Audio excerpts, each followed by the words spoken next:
Now you know what Mum and Dad went through back in the late 90s, early 2000s with you. They were worried about you and you were saying, no, everything's fine. Now you know what it's like having the young bloke strap up the gloves for the first time. Yeah, it's crazy. Like, I think him being around it all his life, seeing growing up with it, I think that, like me, when with my dad, I wasn't there when Dad was fighting or whatnot, but I always see him on the streets and get all that respect from people, and people always saying how good he was, when he was fighting, and I just I knew I had a sort of a talent for it. I knew I had a passion for it, and I knew that I was going to go to boxing one day. My first passion was rugby league. I wanted to try and play for Australia. That was my main goal, and then leave. But circumstances, made me leave early, and now he's going to chase his dreams and try and fulfil them. So I'm here to support him. Rahim, I'll direct this one at you, buddy. You know how Dad's feeling now. You probably know how Grandma and Grandpa are feeling. How are you feeling? I feel good. I feel confident. I always know I want to do this, but I didn't think I'd do it this early. But opportunity came and took it. How's the last week been? The realisation that it's fight time and there's it's about to happen. It's a bit calm, man. I thought I'd be a bit more nervous, but I feel ready. How's Dad around you? Is he? He's been good. He hasn't been talking you up and telling you to say this and telling you to do this? No. Okay. He's angry. I don't know what to talk for us.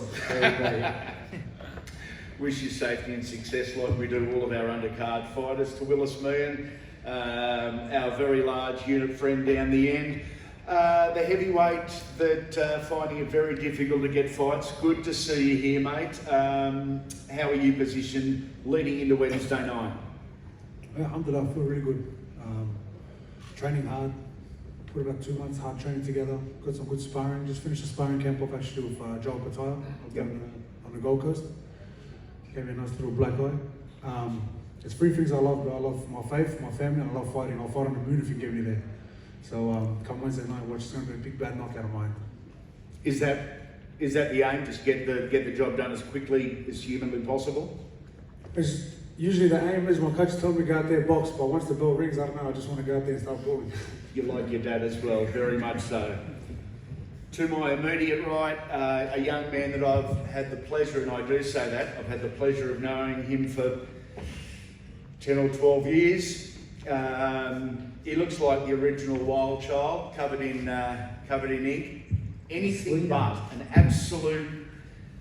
a gentleman, an absolute sweetheart too. Paul Fleming, great to see you back. Great to see you semi-main event and active again. Thank you very much, and very thankful for the opportunity.